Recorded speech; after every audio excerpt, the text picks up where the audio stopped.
tardes a todos. La verdad que estamos asombrados y agradecidos de que la convocatoria haya sido tan amplia. No pensábamos que iban a venir tantas personas.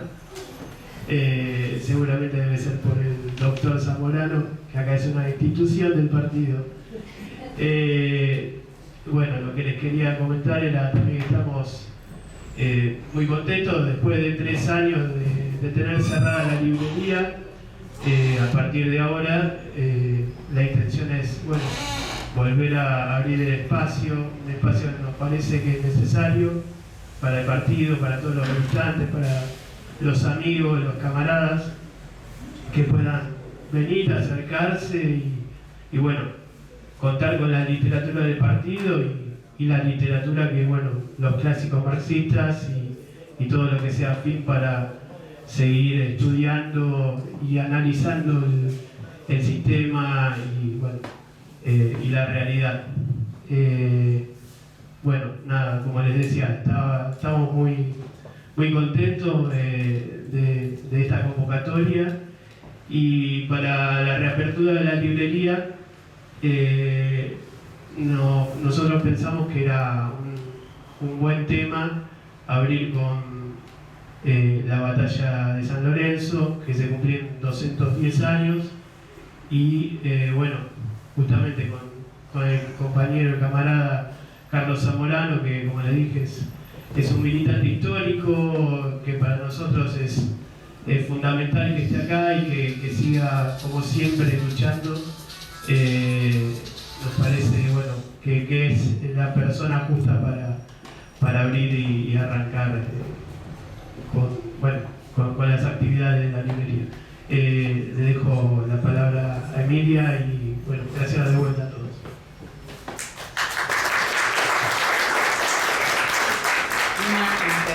Muy chiquitita, entre muchas personas queridas y representativas y amigos, y etcétera, etcétera, quiero destacar la presencia del compañero embajador de la República Árabe Saharaui, a quien le damos una calurosísima bienvenida.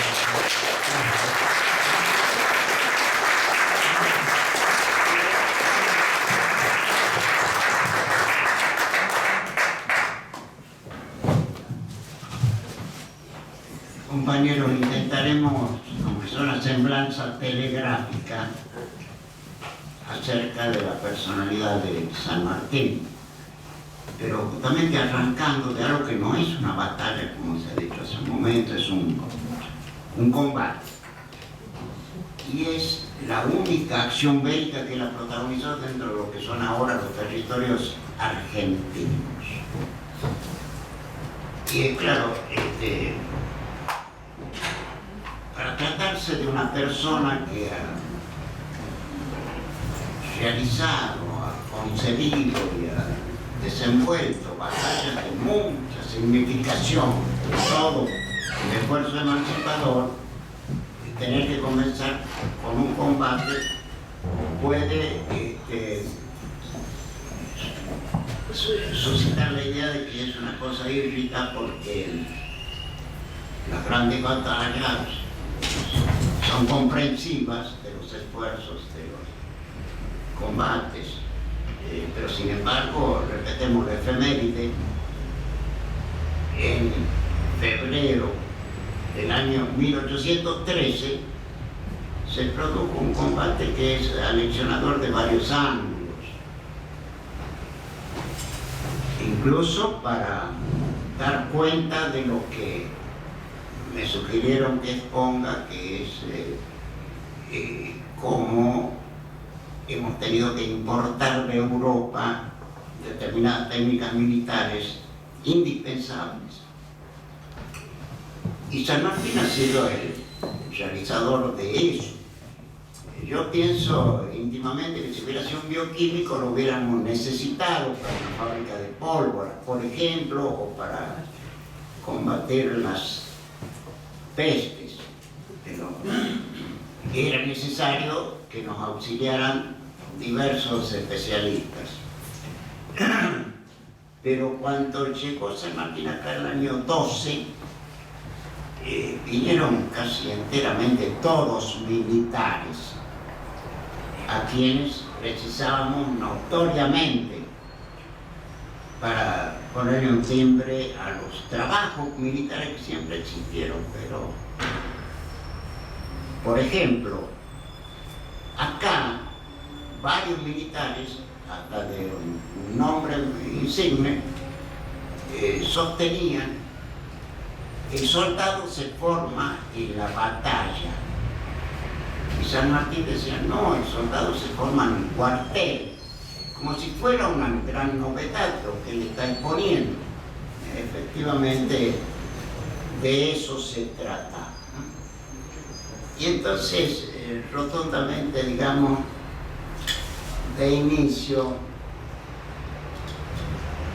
San Martín viene de una familia de militares, hijo de capitán y con 3 hermanos coroneles que habían hecho sus lauros y ascensos en la lucha contra la invasión napoleónica en España, que no vinieron a ayudarlo. Y nos consta que él los ha convocado cuando los necesitó acá.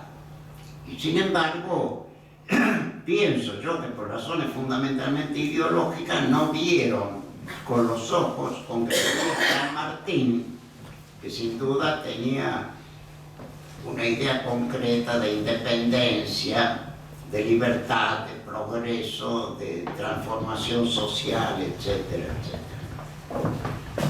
Es curioso que a poco de que él se ha muerto en 1850, la primera biografía que hay salió una semana después de Gerard, que era el dueño del inmueble donde vivía en el primer piso San Martín. San Martín era locatario en el primer piso. Y este hombre era un hombre de leyes, digamos, algo así como un notario.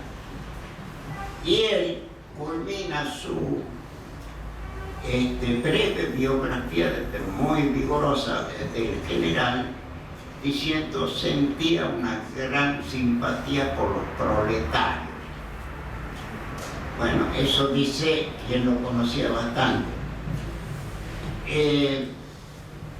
San Martín tenía la experiencia de haber participado entre 30 entre batallas y combates en aquella tierra, donde le tocó estar desde los 4 años de edad hasta que vino para acá. En 1778, o que habrá llegado en el año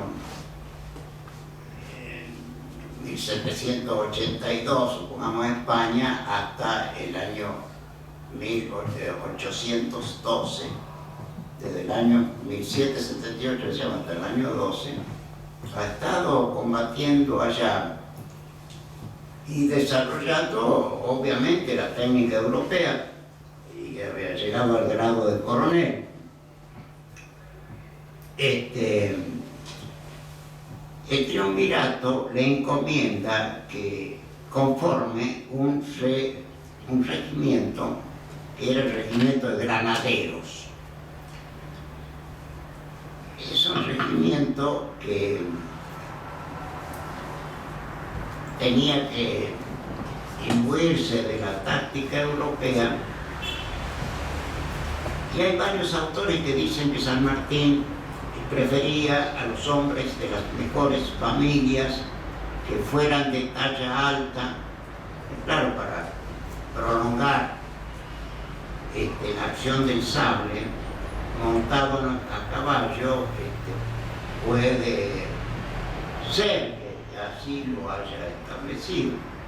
Pero lo cierto es que él sugirió que traigan 300 de misiones, y es curioso que el mismo triunvirato dice, ordenamos que traigan 300 paisanos de San Martín, y cuando estos vienen dicen que es un alto honor que un paisano de ellos dirigiera este regimiento.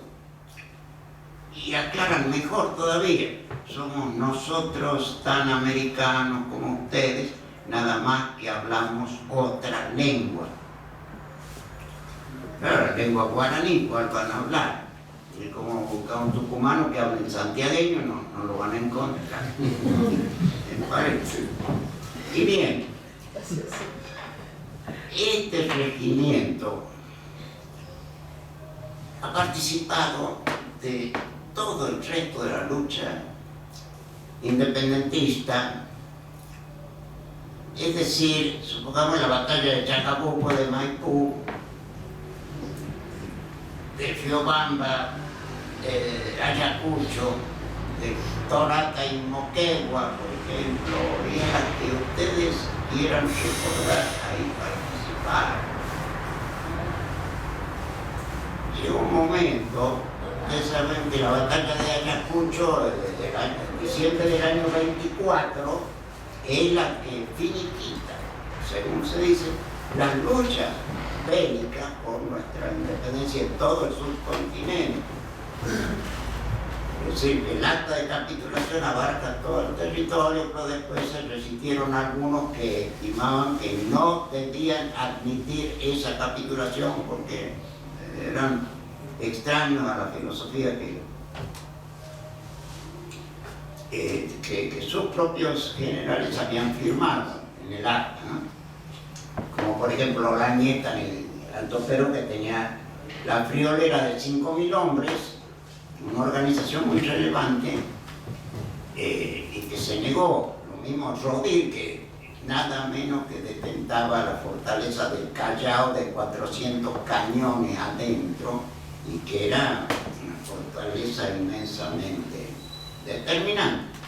Ellos hicieron demorar más. Tanto es así que en el año 26 recién vienen los restos del regimiento de granaderos acá, al pago donde estamos sentados, ciudad de Buenos Aires, al barrio del Retiro, donde estaba el cuartel, para entregar las armas, porque sostenían que no quedaba un español con armas opuestas a nuestro sistema en todo el subcontinente, y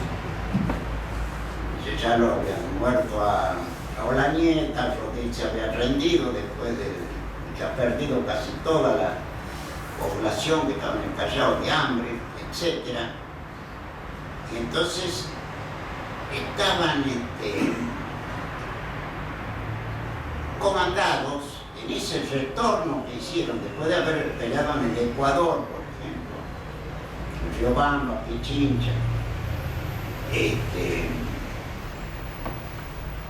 por el coronel Bogado. El coronel Bogado es un hombre, ustedes lo van a ver cuando hablemos un poquitito sobre el combate de San Lorenzo, que era un lanchero del Paraná que se incorporó en ese momento de vísperas del combate, se incorporó al regimiento, que libró ese combate tan interesante, y que ha caído prisionero del enemigo en medio del combate, y que ha habido que canjearlo con los prisioneros que nosotros obtuvimos en ese mismo combate de San Lorenzo.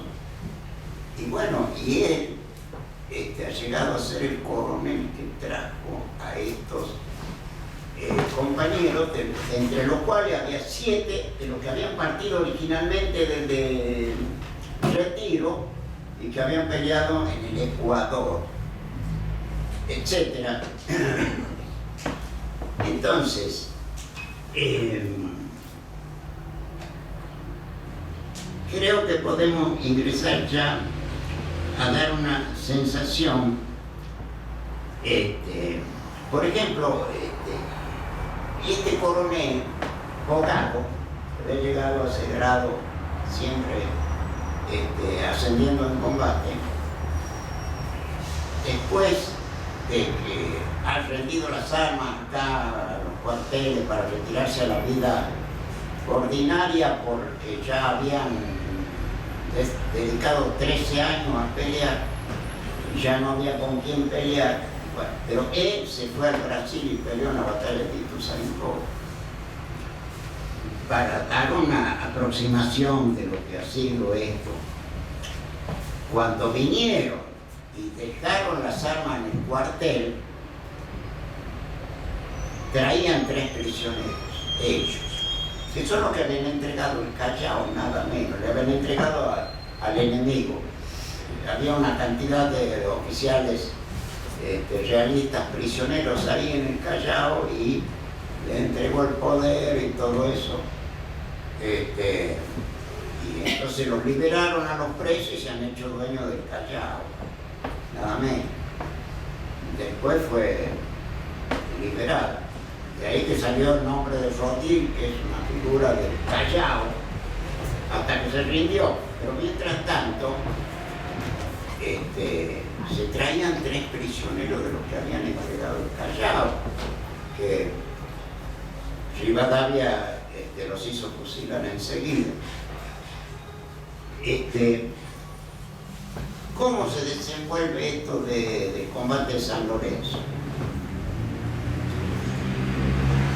Montevideo era una fuerza realista inmensa, que incluso tenía escuadra. Tenía 14 barcos, eran 5.000 hombres organizados y desde luego en un lugar privilegiado estaban sitiados por Zarratea por orden de nuestro triunvirato, es cierto, pero ellos podían avanzar, como tenían escuadras de guerra por el Pacífico, quise decir el río Paraná. Y ya habían hecho un ataque en la costa, en un par de lugares. Entonces, Pigotet, que era el mandamás ahí en Montevideo, pensaba de esa manera que nos podría mostrar el comercio con el Paraguay, dificultarlo, proveer sellos de víveres y no abandonar la idea de una eventual invasión hacia el territorio. Y entonces llega el informe al gobierno de que se embarcaron en Montevideo y que se van a venir por el Paraná. Y se le da una orden a San Martín de que vaya a frustrarle todo lo que pueda ese viaje. Entonces San Martín tiene que venir con su regimiento de noche, porque claro, si viniera de día habría que meterlos presos a todos los que los vean, a ellos que están caminando a caballo hacia el convento de San Lorenzo. Era más práctico venir de noche, exclusivamente. En 3 noches llegan al convento. Ahí hay un inglés relativamente célebre, Robertson, porque tanto él como el hermano han escrito memorias de todas esas cosas, y sobre todo sobre el combate de San Lorenzo. Robertson es el que primero ha escrito, ¿no? Y por eso tenemos detalles. Se resuelve. Además ya estaban requisados los animales de todos los que caminaran por ahí, de modo que lo que tenía que recorrer el escuadrón era dividido por mi parte de ambas alas del convento de San Lorenzo. Hacia abajo es una barranca de 300 metros. Entonces San Martín, antes de montar, le dijo al inglés: en 2 minutos estamos sobre ellos. Y efectivamente fueron, sabiaron a media humanidad ahí, y a los 15 minutos ya huía despavorido el enemigo, siendo que tenían una artillería en los buques y tiraron contra nuestra 2 escuadrones. Ya cuando tuvieron 40 muertos, ellos huyeron. Y fíjense ustedes, en esa época, como hoy, creo que el jefe de cualquier escuadrón de caballería tiene que ir a la vanguardia de sus hombres. Es una obligación de reglamento. Y San Martín, así como en Asconilla, en Europa, en una batalla, él corrió riesgo de muerte y lo salvó soldado que curiosamente se llamaba Dios, no necesitaba menos nombre para poder lograr eso de salvarle la vida. La cuestión es que acá la artillería le derrumba el caballo de San Martín a tal grado que queda con la pierna debajo de un cuerpo inánime que no había cómo levantarlo sino tirándolo del bocado y sacándolo para que pueda recuperar la pierna. Y entonces mismo Zavala, que era el máximo jefe de las fuerzas que desembarcaron, que eran 250 hombres, que va y le hace un golpe en el rostro con el sable.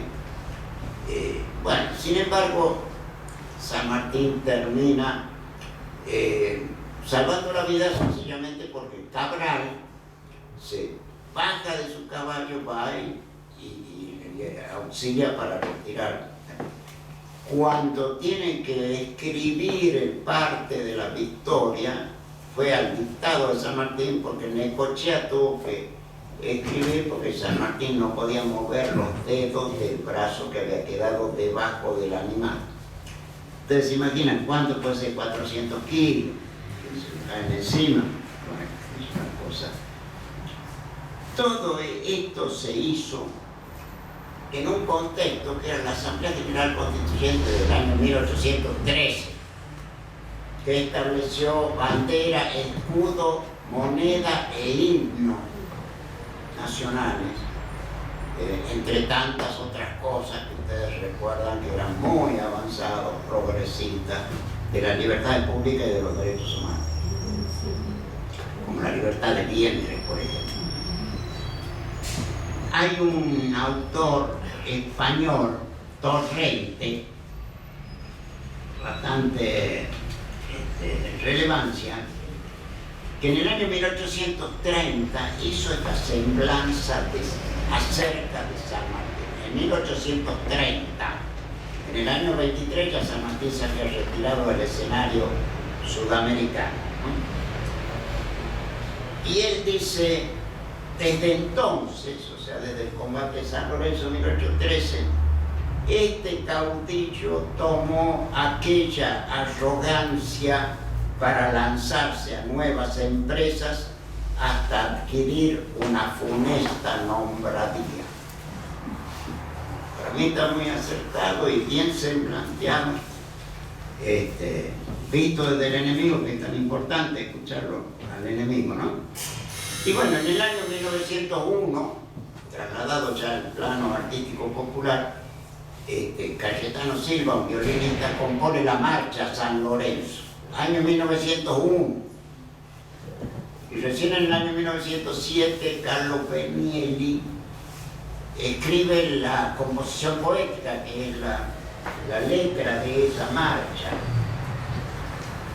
Yo no sé exactamente el momento en que Cayetano Silva le vende por 50 pesos la marcha a la empresa Breyer Hermanos, que se dio cuenta que era una de las 5 más grandes marchas militares del mundo, según interpretaba la empresa Breyer, donde compra por 50 pesos. Ahora yo no sé, porque yo tomo una edición viejita de la marcha San Lorenzo, es del año 12, es decir, que ha cumplido un siglo, ¿no sé? Y adentro está la partitura musical, y lleva el nombre de Cayetano Silva, pero está editada por los hermanos Breyer. Y decir que le respetaron y que el nombre lo iba a seguir teniendo, reconocidamente. Pero no está la composición poética, lo cual me hace pensar que o no fue vendida a Breyer o fue vendida posteriormente o algo así. Ahora lo extraordinario es que esa composición ha tenido un devenir, no sé si querido, no creo, por Cayetano Silva y por Penielli.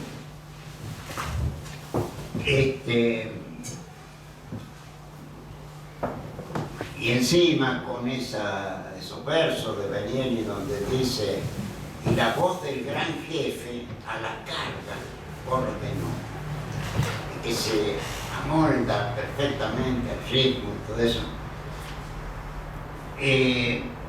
Como se producen intercambios de músicas entre los ejércitos diversos, entonces Alemania nos brindó para el ejército argentino una composición Yo tuve un buen camarada, y nosotros le dimos la marcha a San Lorenzo con derecho a utilizarla cuando prefieran. Desgraciadamente fue utilizada en el peor momento, que cuando entraban las tropas nazis en París, ocupando París, atravesando el Arco del Triunfo, etcétera, etcétera, y arrojando a ese pueblo el 14 de junio de 1940. Sin embargo, amamos esa marcha, ¿no?, tan justiciera y tan talentosa. Otra cosa es, si empezamos por algún lugar a tratar la genealogía de San Martín. Desde hacía un tiempo que la familia Alvear tenía comentarios y conocimientos de cierta ilusión que existiría en la biografía de San Martín, de que era hijo de Juan de San Martín y de Gregoria Matorras. Que no era así la cosa, pero ellos quisieron ser celosos de guardar el secreto. Fíjense ustedes que San Martín y Carlos de Alvear fueron adversarios rotundamente. Los dos llegaron juntos acá, en 1812. Pero es más que obvio que San Martín era a la izquierda de la logia Lautaro y que Alvear era a la derecha de la logia Lautaro. Y que tenía una cantidad de ideas que no las podemos desarrollar acá porque el tiempo no nos va a beneficiar. Acá en el año 2000, o sea, el sexagenario de la muerte de San Martín, en el año 2000 ha habido muchos episodios de recordación, de evocación de San Martín, pero que no todos nos van a beneficiar ni nos van a inspirar, mejorar. No, fue un momento de pelea también. Por ejemplo, en el Colegio de Abogados de Buenos Aires se armó una mesa donde hablaba Félix Luna, y yo me acuerdo que hablaba de la bonomía del general y empezaron ya a ponderar determinados aspectos de su personalidad que no tenían nada que ver con su ideario democrático y revolucionario. Estaba la chica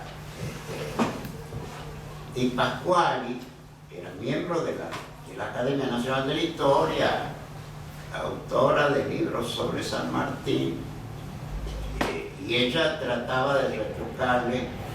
Yo después conversé con ella para decirle, pero qué importante que usted haya hecho eso, porque si no, acá con la bonomía de general, bueno, a pesar de que uno podría pensar que esta chica iba a poder realizar su sino, pero falleció enseguida, no sé por qué, tan joven, ¿no? Pero acá, en ese momento en que aparecen dos autores muy importantes, que han sido compañeros de cárcel mío los dos, uno es José García Hamilton, y el otro es Prosapia, porque su familia es dueña del diario La Gaceta en Tucumán, y Hugo Chumbita, tataranieto del caudillo Severo Chumbita. Por ejemplo, el libro Don José de José García Hamilton ha vendido 80.000 ejemplares. Ustedes de ahí nomás pueden darse cuenta el éxito de esta obra, ¿no? El éxito de venta, no sé si de lectura, porque encontrar un criollo que haya leído este libro y con buscar en el peronismo que no haya leído La razón de mi vida, no lo van a hallar, por más esfuerzo, etcétera. Así como el libro Mein Kampf, a ver, de la colectividad alemana, ¿quién lo ha leído? Sería interesante hacer ese análisis. Bueno, hace el libro un José y Hugo Chumbita El secreto de Yapeyú, que quiere decir quiénes son los verdaderos generadores de la persona biológica de San Martín. Y se toman ambos, que cubrieron bastante espacio en la televisión de ese momento, donde siempre salía ganando el paisano. Los dos son colegas míos, pero digo que por añadidura paisano, García Hamilton, porque estaban mucho más acostumbrados que Chumbita al trajín en la televisión. Bueno, lo cierto es que ellos plantearon los dos, ya les digo, son sendos libros que revelan una investigación muy amplia, a pesar de que yo con José García Hamilton, en cuanto a este libro, estoy radicalmente en desacuerdo, radicalmente de un libro contra San Martín. Pero ahora no podemos hacer análisis. Los dos planteaban lo mismo que en el año 1877, Joaquina de Alvear, o sea, la hija de Carlos de Alvear, que ha sido director supremo de nuestro país, dice: San Martín es mi tío, porque mi padre, Diego de Alvear, mi abuelo, Diego de Alvear, que estaba haciendo unos trabajos de límite con Portugal en el río Uruguay, etcétera, etcétera, ha dado a luz a San Martín a través de una india correntina, palabra textual, india correntina.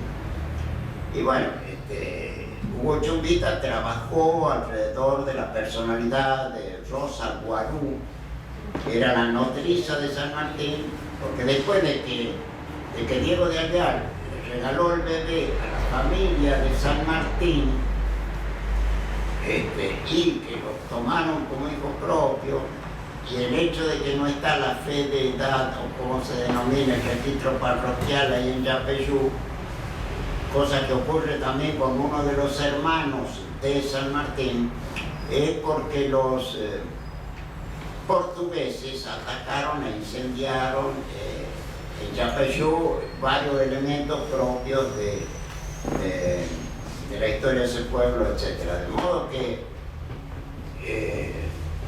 no es eso lo que nos conduce a pensar que podría ser verdad esto, pero Joaquina de Alvear, hija de Carlos de Alvear, dice, ellos son hermanos, etc. Y así queda en su diario.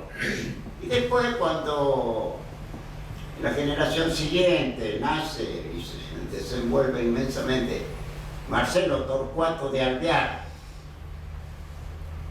el destino determinó que iba a ser presidente de la República, ya estaba dando órdenes a la familia de que quemen todo documento que pudiera hacer alusión a ese hecho, etcétera, y que se preserve el secreto, etcétera. Y parece que tenía alta vara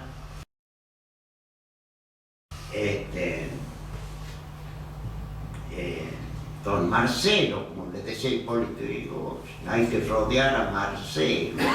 Bueno, también. Entonces, se fundan en que, por ejemplo, para José García Hamilton, bueno, que en España les decían indiano, y qué otra cosa le van a decir si era de la India, efectivamente. Pero, además, claro, el padre San Martín tenía ojos azules, blancos, San Martín tenía ojos negros, grandes, una estatura sobresaliente, mientras que el padre era muy bajo de estatura, etcétera, etcétera, las cosas que... Pero para Chumbita, sin minimizar la relevancia de este libro, sin minimizar, Hugo Chumbita dice que San Martín vino acá en venganza por lo que habían hecho con su familia auténtica, o sea, de Diego de Algarri y Rosa Guarú. Entonces, yo tengo anotadas unas palabritas para que sea más fácil. Él dice: San Martín vino a América para desafiar el mundo de su padre, que no lo admitió como hijo de la violencia de los conquistadores, y vino a transformar la humillación en rebeldía política. O sea, pareciera que es una cuestión más psicológica que ideológica, cuál va a ser la bandera y el programa que uno va a desarrollar. Y además, si se hubiera inspirado en la beta sanguínea aristocrática de los Alvear, me temo que San Martín hubiera tenido muy distinto devenir. Pero es importante estos libros de todas maneras. Claro, Chumbita no ha vendido 80.000 ejemplares. La habilidad, en el sentido, es la de José García Hamilton, que infortunadamente falleció. En cambio, Chumbita está vigoroso. Eso es muy importante porque es un trabajador, un estudioso, sin duda. Para mí, equivocados en eso. Bueno, entonces, se atribuyó que San Martín siempre ha tenido una inclinación a favor de los indios. Por ejemplo, antes de cruzar la cordillera, él hizo esa suerte de asamblea con 50 caciques pehuenches, de los cuales él sabía por inteligencia que 3 eran disidentes, para decirle: yo soy indio y quiero pelear contra los españoles que les privaron de las tierras a ustedes, y pido autorización a ustedes para que me permitan transitar por el sur. San Martín pensaba atacar por el centro de Chile, no por el sur, y el arte radicaba en persuadirlo a Marco del Ponte, caudillo transcordillerano, a que él iba a ir por el sur. Bueno, no, estableció 6 pasos distintos. Entonces, eso fue una supuesta prueba. Por ejemplo, cuando estaba en Córdoba, San Martín, reponiéndose antes de tomar el gobierno de Cuyo, reponiendo la salud, él hace un arreglo con varios amigos para acomodar el dinerillo a efectos de hacer una edición de la obra Comentarios Reales del Inca Garcilaso de la Vega. Es decir, que a una obra que estaba prohibida desde el lanzamiento de José Gabriel Condorcán, llamado Túpac Amaru en 1780, la querían poner y como el Inca Garcilaso, como su nombre lo indica, un hombre de la familia real del Imperio Incaico, y ha escrito esos tomos cortos, valiosísimos y de muy buena pluma aparte. Entonces también sería revelador de que era él medio indio, y así de seguido.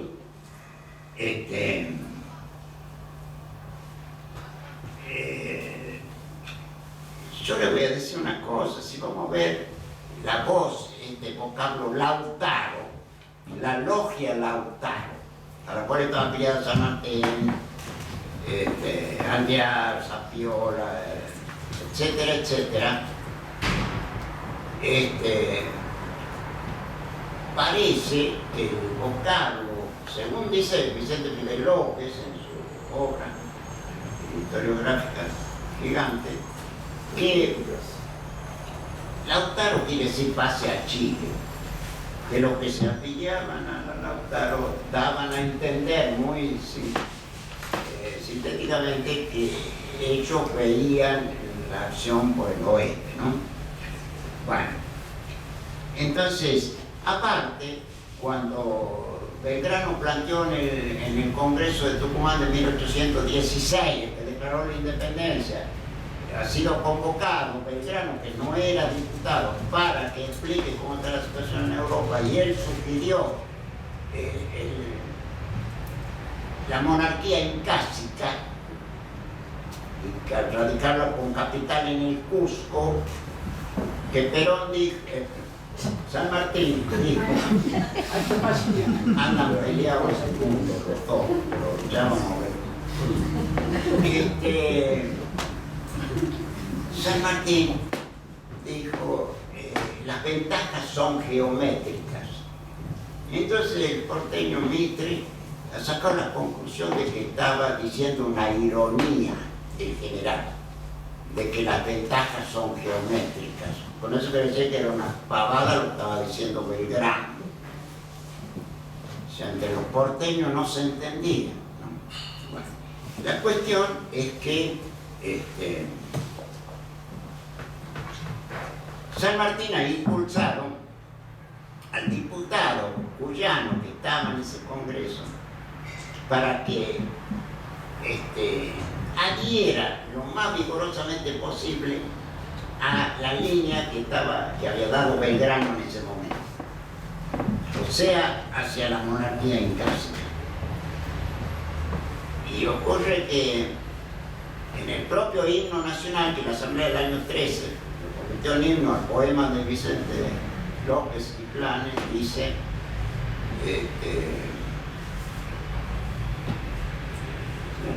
toda una estrofa, se conmueven del Inca las tumbas y en sus huesos revive el ardor lo que ve, retornando sus hijos a la patria, al antiguo esplendor del Imperio Incaico, obviamente. Bueno, entonces no era solamente San Martín que podía sentirse atraído por eso. Y bueno, y García Hamilton dice que cuando tenía su agonía final, el 17 de agosto de 1850, San Martín, en la agonía, oía que le decían traidor, y bueno, puede ser que los españoles le decían traidor, que le dijeran, bueno, pero que le decían indio, y que le decían todas esas cosas. En realidad está demostrado que San Martín no tuvo ninguna agonía. Ese día 17 se levantó y pidió que le lean los diarios y bueno, después al mediodía ha tenido un trance feo, pero le ha durado muy poquito y murió sin agonía. Dice Félix Frías que estuvo ahí delante de él en ese momento. Aclaro porque se va a la mano a José García Hamilton, y estos son cosas de su asesora psicoanalítica, porque le auxilió mucho para armar todos los tipos. Él dice, porque no se sabe que la mujer de él. Bueno, y así de seguir. Entonces, vamos a ver lo siguiente. El traspaso de la cordillera, así como habíamos dicho que la misma palabra Lautaro parece oriental, según Vicente Fidel López, hijo del autor del himno, que eso representa el pase a Chile a través de la cordillera, pues ahí con un ejército, porque ir de paseo tampoco. Entonces había que llevar un ejército de 5.000 hombres, con 10.000 mulas, con 1.600 caballos de combate que solamente podían ser montados a la vista del enemigo, no se los podía cargar con nada, y con 600 vacunos para poder comer en el camino, porque había que llevar todo, desde agua hasta los lugares a donde se encuentra agua naturalmente, etcétera, etcétera. Se dice del Fray Luis Beltrán que nunca pudo recuperar la voz vigorosa de antaño, porque él en ese momento tenía que conducir 7 yunques con 700 operarios para hacer 30.000 herraduras, no menos se precisaba para semejante hazaña que lo hicieron. Bueno, lo cierto es que a través de 6 pasos van confundiendo a Marcó del Ponte. A mí me conta que Marcó del Ponte dice: el general San Martín me quiere confundir y él va a venir a tratar de atacar la capital, o sea, Santiago. Pero a pesar de eso que él manifestó, lo cierto es que en determinados momentos desvió mis nombres para el sur y habrían sido indispensables en la batalla de Chacabuco. Tanto es así que San Martín manda al Bastiano Estalla a que entre, estando en el valle de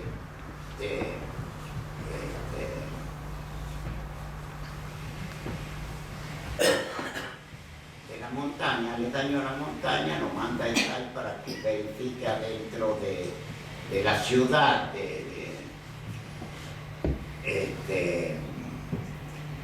capital, Santiago, y le traiga un informe y está ahí, que demora 2 días en hacer eso y le trae un informe de que hay un riesgo vehemente de que el ejército enemigo se vaya a engrosar drásticamente. Y entonces San Martín libra la batalla de Chacabuco 2 días antes de lo que había planificado, sin la suficiente artillería que no había llegado todavía, de modo que bueno, sin embargo, vence en la batalla. Hay solamente una escena que a la fuerza hay que describir, que San Bruno es uno de los prisioneros que logra San Martín de las fuerzas realistas. San Bruno era un tipo que andaba visitando las diversas cárceles para hacer fusilar gente, presos políticos que había en Chile, y entonces lo ahorcaron después de la batalla y por el Poder Judicial, no por el comandante de la fuerza vencedora.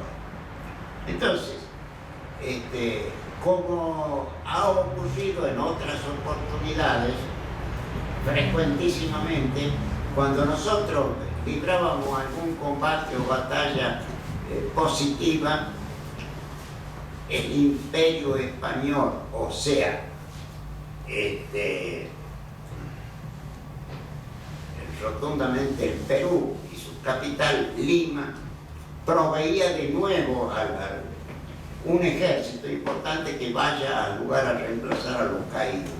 Así es que llegaron a traer 33.000 hombres de armas, que eran gente profesional, que había derrotado a la fuerza napoleónica, y mientras no se tomara Lima era imposible terminar la guerra de la independencia, nunca. Entonces viene Osorio con 5.000 hombres y hay que ir a la batalla de Maipú en el año 18. Yo les había dicho que en el año 13, cuando se libra el combate de San Lorenzo, San Martín tenía por protocolo que era a la cabeza de su regimiento de caballería. Bueno, con la batalla de Chacabuco ocurrió lo contrario. Él era general y jefe de una inmensa batalla, y le dice Pueyrredón en una carta: acá están repicando las campanas, todo el mundo en la calle celebrando la hazaña que ustedes acaban de hacer, dice. Yo lo felicito de todo corazón a San Martín. Pero dice, tengo información de que usted en determinado momento desenvainó y se puso a la cabeza y atacó y se entreveró con el enemigo. Yo pienso que debe ser porque estaba muy apretada la situación, o sino que usted no tenía un jefe de caballería suficientemente confiable en ese momento, porque si no lo tengo que sancionar. es al verre de lo que había ocurrido en 1813, en 1817, él tendría que ser sancionado por haberse entreverado con el enemigo en lucha, o sea, correr el riesgo de que muera el comandante jefe. Entonces, bueno, en Chile se establece la independencia, etc. Pero la batalla de Maipú fue ya una cosa muy tremenda porque, por ejemplo, estaba el Burgos, era el regimiento de mayor crédito del ejército realista, que llevaba una bandera que decía 18 batallas, 18 batallas realizadas, 18 batallas ganadas. Llevaban unos huesos ensamblados que eran el recuerdo del cacique Pumacahua, a quien ellos habían derrotado, el mismo Burgos, el mismo regimiento Burgos. Y San Martín dijo: hay que cargarle al Burgos, y para eso, cosa nada sencilla, pone detrás de la fuerza propia que va a atacar al Burgos 25 lanceros de cada grupo de caballos que iba adelante, 25 lanceros, para sablear o lancear a lo que se le pudiera ocurrir la idea de retroceder. Esa fue una de las cosas que se han producido en esa gran batalla. Y claro, si San Martín en el acto pudiera haber ido a invadir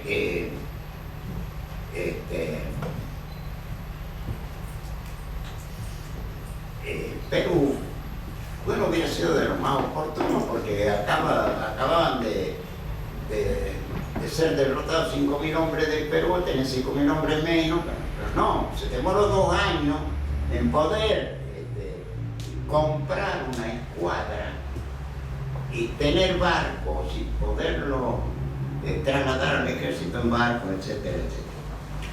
Y bueno, el plan, yo no sé si nos podremos quedar 15 minutos más, no sé cuál es el espíritu general. Bueno,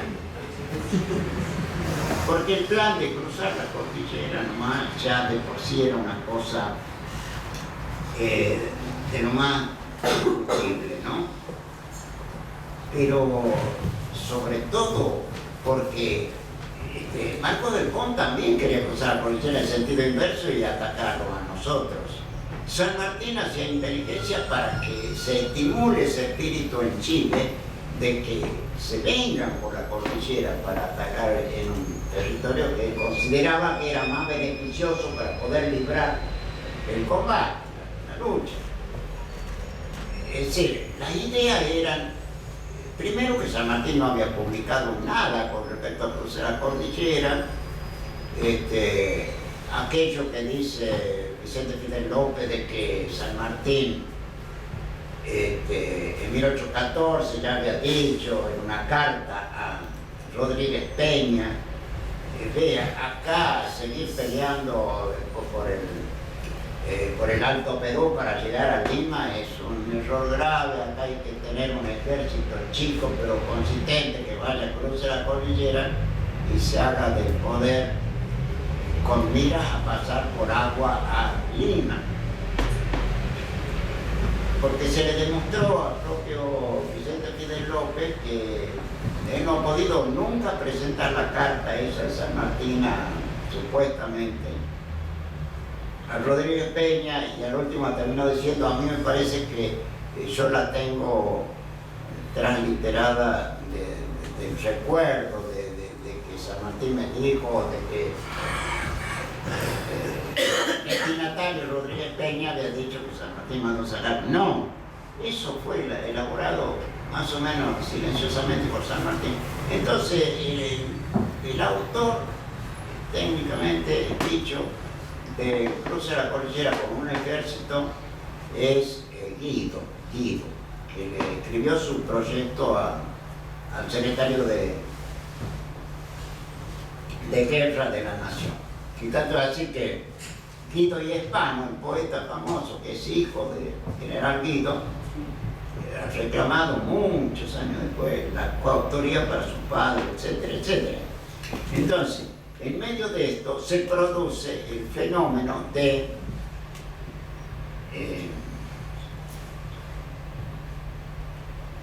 un hallazgo que hizo Terraño, que es un político argentino que estaba exiliado porque lo amenazaron de muerte acá en la época de la última dictadura, y fue a parar los archivos de Escocia y ahí exhumó un plan internacional que parece una gota de agua a otra con el plan de San Martín, que se llama Maitland.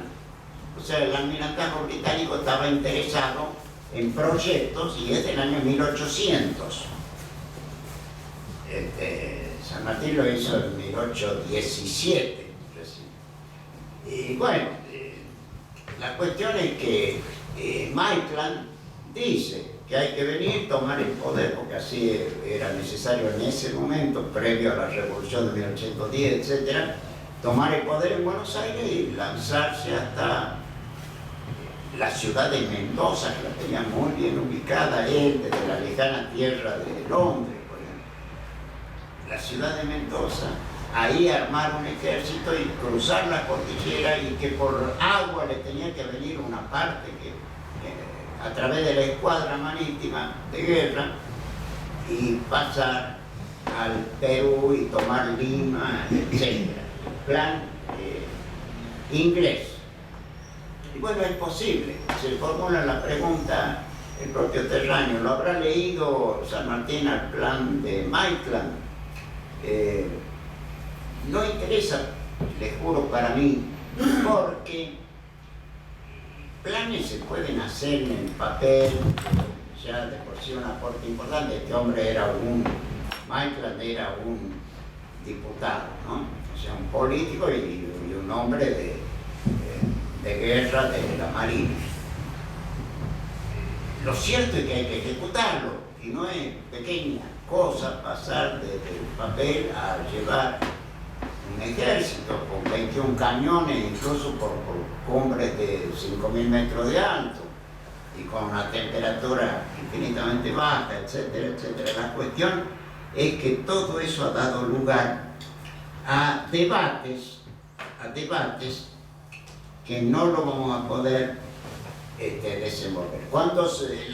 Lo cierto es que cuando las fuerzas de San Martín logran ir por agua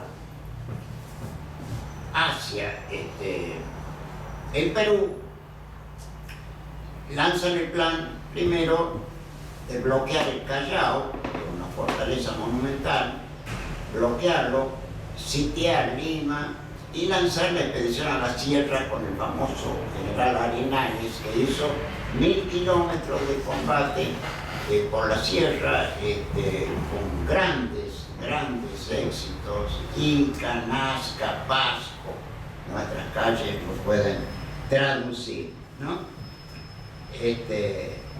Bueno, el programa que se aplicó ahí es la independencia, el habeas corpus, terminar con el tribunal de la Inquisición, la libertad de vientres, la derogación de las mitas, Yaraconaco, etcétera, de los indios, la deuda externa con España, que no debía ser engrosada o no se debía tener en cuenta para pagarla, todo lo que España gastó en hacernos perder la libertad, tanto en el Perú como en el resto de los países de Sudamérica, como lo ha hecho siempre. Entonces, y bien, en el caso de los actores de teatro, abolió la estigmatización que sufrían.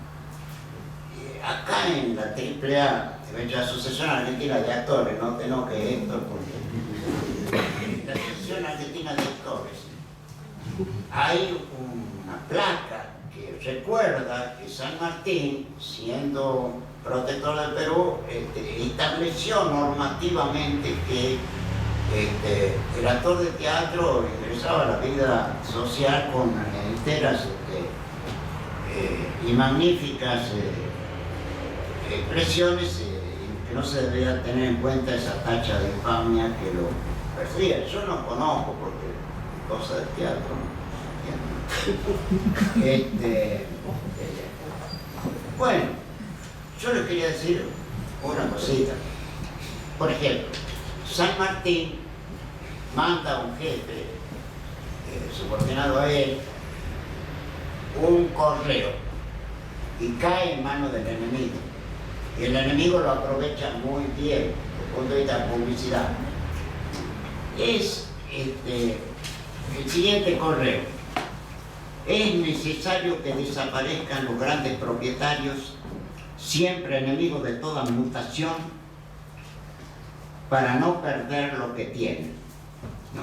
Bueno, fue interferida por el enemigo y lo publicaron mucho a esto para descalificarlo a San Martín, ¿no? Además, el pensamiento de él en materia de religión, una mujer, Mrs. Graham, que en realidad respondía a Álvarez, al jefe de la Marina que tenía Cochrane, que tenía San Martín, Cochrane, que fue un enemigo de San Martín toda la vida, y sobre todo después de que se han separado, fue peor hasta la muerte de ambos. Mrs. Graham recuerda que en el diálogo que sostuvo con San Martín, él le dijo: la religión es una máquina del Estado, buena para el sacerdote y el vulgo, pero no para el sabio. La superstición de la Iglesia romana en Sudamérica se ve al desnudo sin los prestigios ornamentales del arte italiano. Entonces, yo les diría, porque hay que sintetizar, por ejemplo, Cangallo. Cangallo ha sido un pueblo heroico, y el genocida Ricafort se enojó porque un caudillo guerrillero, Torres, no quiso aceptar el indulto, entonces degolló 1000 indios y incendió. Pero después, en el año 21, enseguida, digamos casi, aparece genocida Carratalá en ese escenario. Carratalá es un abogado. Mirá si nos tenemos que cuidar nosotros abogados de un eventual desprestigio enorme. Era un genocida espantoso y manejaba los consejos de guerra, y varias sentencias eran de descuartizamiento en esa época, ¿no?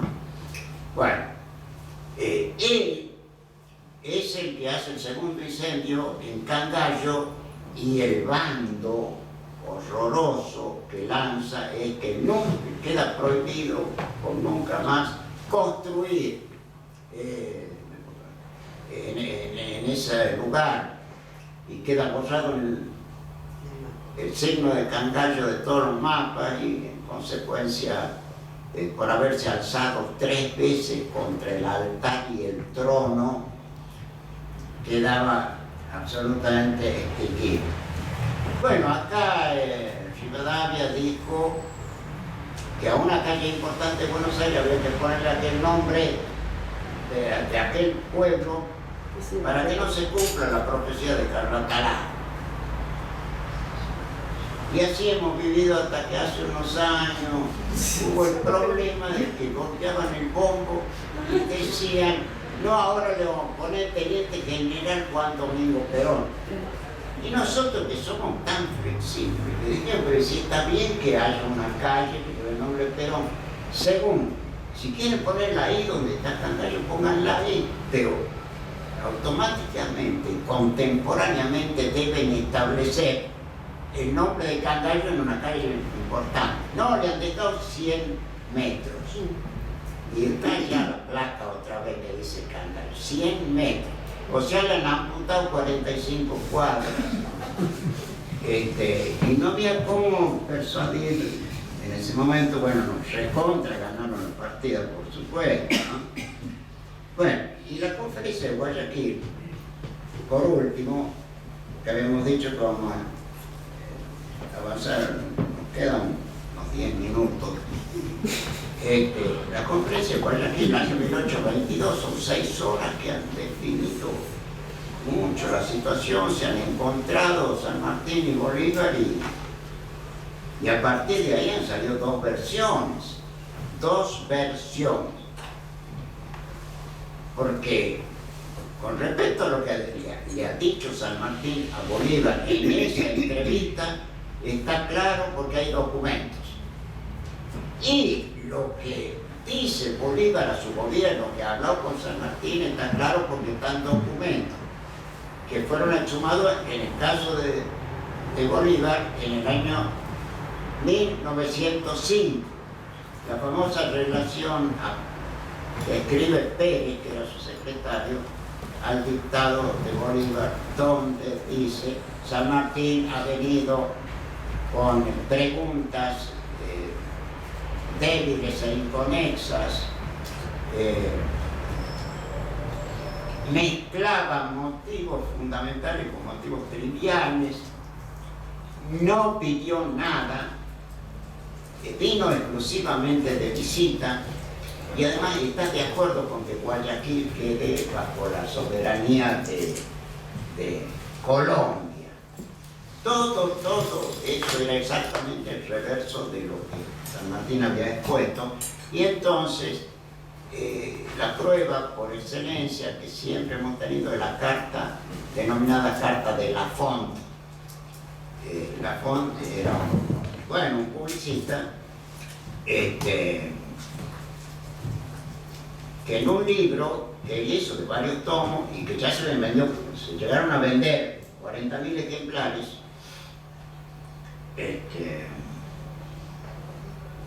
en la carta del 29 de agosto del año 1822, o sea, poco después de la entrevista, un mes después de la entrevista, en que San Martín le dice a Bolívar: yo me voy a ir del país porque me doy cuenta que soy el obstáculo para que usted venga con toda la fuerza sumando acá al Perú a auxiliar para que termine la guerra en este año 23 próximo y no que se eternice la guerra por falta de fuerzas de nuestra parte.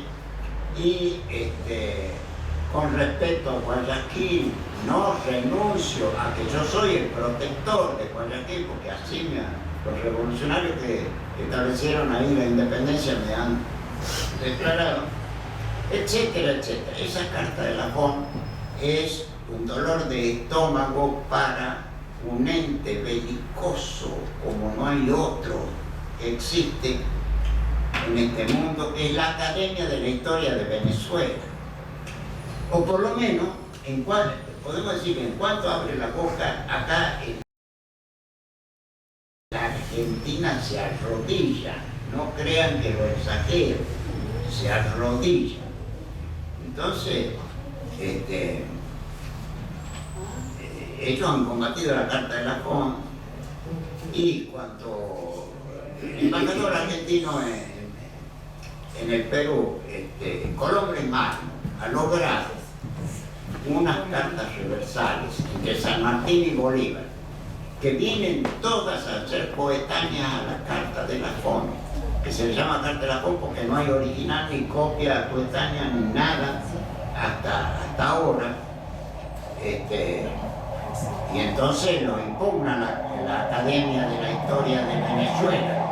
Y en cuanto a esta participación que ha tenido el embajador Colombres Magno, es que un señor que tenía un inmenso reservorio de documentación, más o menos 10, 12.000 documentos de época antigua, y que vendía una decena de cartas, que era lo que más podía interesarle a nuestro embajador, en 25.000 pesos, en esa época, ¿no? Era el año 40. Yo creo que serían unos $150.000 de ahora, más o menos, y entonces el embajador le hace conocer al gobierno argentino que ya hay una posibilidad de comprarlos. Mejor ya el el autor de todo ese reservorio documental, que es un gran historiador de allá, Quintanilla, había muerto, pero los herederos urgían, querían desprenderse y recaudar dinero. Entonces el gobierno argentino, una posición siempre dubitativa, de tal manera que el embajador puso el dinero y las ofreció a las cartas en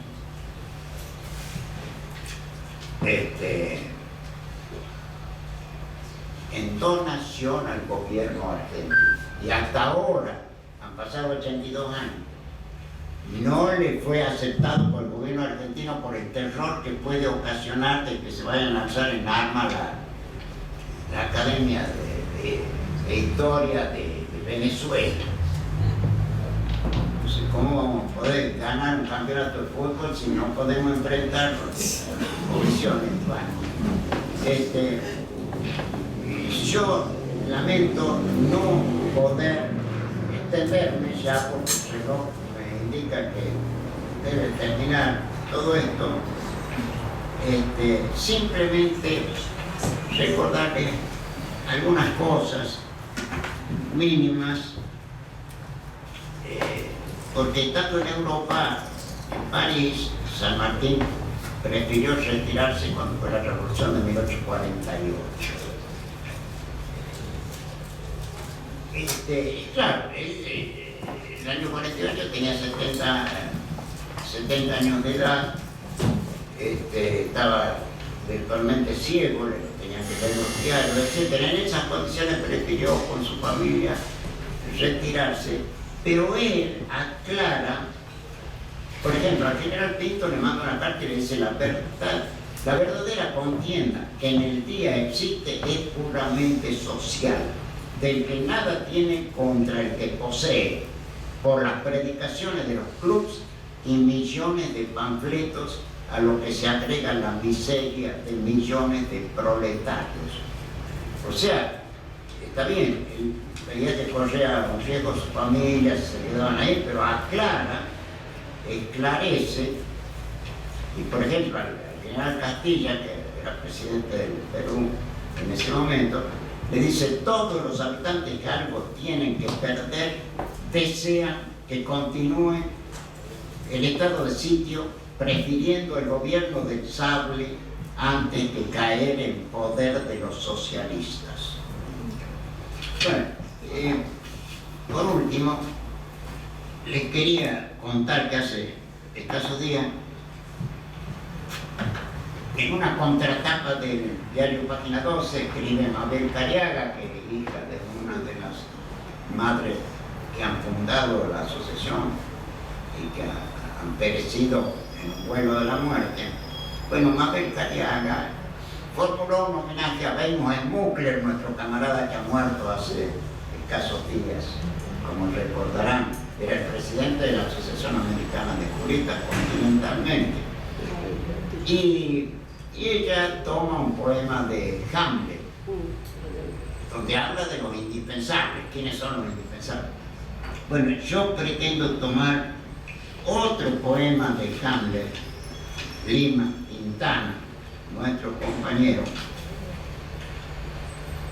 que es cortísimo,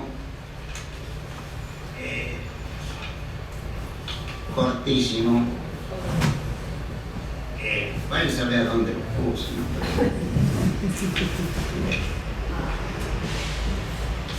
Vamos a salir de dudas.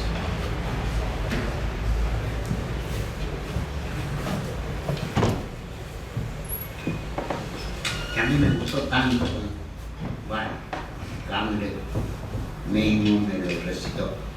Dice: hay hombres que de noche tienen sueños justos, destierran ángeles corruptos, y al despertar, para salvar la tribu, van presurosos a su puesto de lucha.